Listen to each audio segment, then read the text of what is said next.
Paper કેવું આવશે? એક આ મગજમાં પ્રશ્ન છે. આની સાથે સાથે બીજા પણ ઘણા બધા પ્રશ્નો છે. આ વખતે પેપર ફૂટી ગયું તો મને આવડશે કે નહીં આવડે?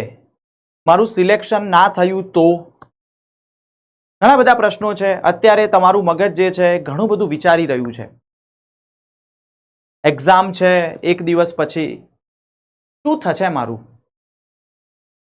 તો દીકરાઓ, તમે 2 વર્ષ અથવા 3 વર્ષ જે પણ મહેનત કરી છે, તમે પૂરી શિદ્દતથી મહેનત કરી છે. ઘણા બધા વચ્ચે અવરોધો પણ આવ્યા છે. નીટ એક્ઝામ એકવાર લેવાઈ ગઈ, ફરીથી રીનીટ લેવાની છે, વચ્ચે ગેપ પડી ગયો. લગભગ બધા જ સ્ટુડન્ટ્સને ફરીથી ગ્રીપ નથી જ આવી. એટલે કે જેટલી મહેનત થવી જોઈતી હતી એટલી મહેનત નથી જ થઈ.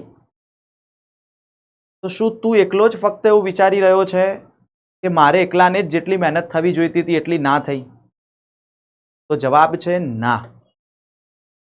તારી સાથે લાખો સ્ટુડન્ટ્સ એવા છે કે તું જે પ્રોબ્લેમ ફેસ કરી રહ્યો છે ને, એ જ પ્રોબ્લેમ બીજા લાખો એટલે કે 23 થી 24 લાખ સ્ટુડન્ટ્સ ફેસ કરી રહ્યા છે. શું તને એકલાને જ ડર છે કે પેપર એવું આવશે જે મને નહીં આવડે? તો એનો પણ જવાબ છે ના. તારા જેવા બીજા પણ લાખો સ્ટુડન્ટ્સ એવા છે. તું જે વિચારી રહ્યો છે, તું જે પ્રોબ્લેમમાંથી ફેસ થઈ રહ્યો છે, ફેસ કરી રહ્યો છે, એવો જ પ્રોબ્લેમ છે, એ સેમ જ વિચારધારા જે છે, તકલીફ જે છે, એમાંથી બધા જ વિદ્યાર્થીઓ અત્યારે પસાર થઈ રહ્યા છે. તો હવે કરવું તો શું કરવું? આજે હું તમને ડરાવવા માટે નથી આવ્યો, પણ એક દિવસ બાકી છે એક્ઝામનો, અને એક દિવસમાં તમારા મગજને કેવી રીતે તમે હેન્ડલ કરશો. તમે જે એક્ઝામ માટે 2 વર્ષ, 3 વર્ષ, ઘણા લોકોએ 4 વર્ષ પણ આપ્યા છે, તો હવે એ એક્ઝામ, એ ઘડી આવી ચૂકી છે. જે પણ વાલી મિત્રો પણ જોઈ રહ્યા હોય તો એમને પણ એક નમ્ર વિનંતી છે કે તમારું બાળક, એને ખૂબ મહેનત કરી છે, એની મનોવ્યથા પણ તમે સમજજો. એના ઉપર ઘણા બધા એક પ્રેશરવાળું એક એટમોસ્ફિયર પણ છે, કારણ કે બીજી વાર નીટ લેવાઈ છે. ઘણા બધા વચ્ચે નડતરરૂપ પ્રસંગોપાત થઈ ગયા છે.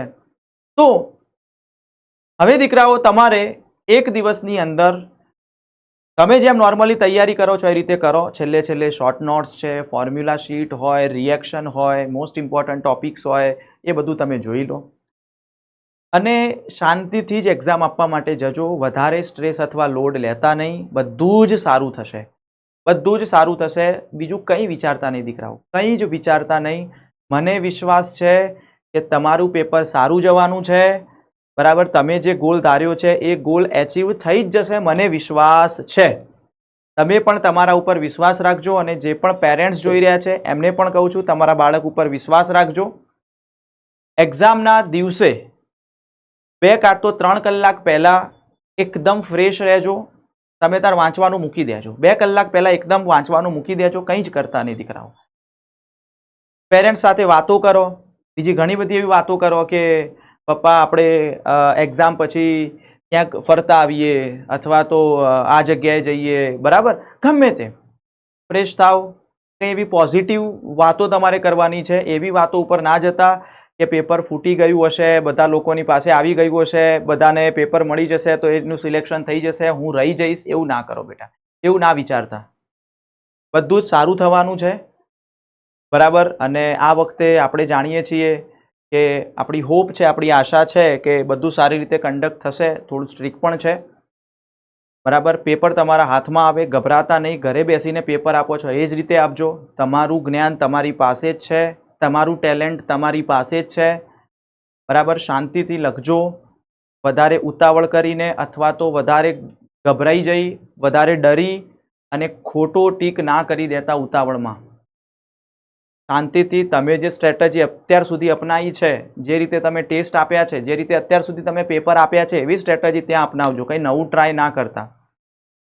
બરાબર, અને જરૂરથી તમારો જે ગોલ છે, તમારો ગોલ કમેન્ટ પણ કરજો કે તમે કેટલા ધાર્યા છે.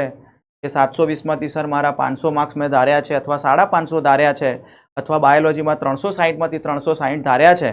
અને મને આ કોલેજ મળી જાય તો વધારે મજા આવે. તો કોલેજ પણ તમે કોમેન્ટ કરજો કે મારો ગોલ છે કે મને આ કોલેજ મળે તો બેસ્ટ છે, અથવા તો મારું આ સ્ટ્રીમ છે, મને ઈચ્છા છે કે MBBSમાં મળે, અથવા આયુર્વેદિક, અથવા તો હોમિયોપેથિક, ડેન્ટલ, જે પણ, તો એ પણ કમેન્ટ કરજો.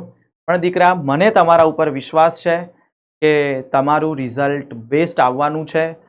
સરસ મજાની તમારી એક્ઝામ પણ જશે.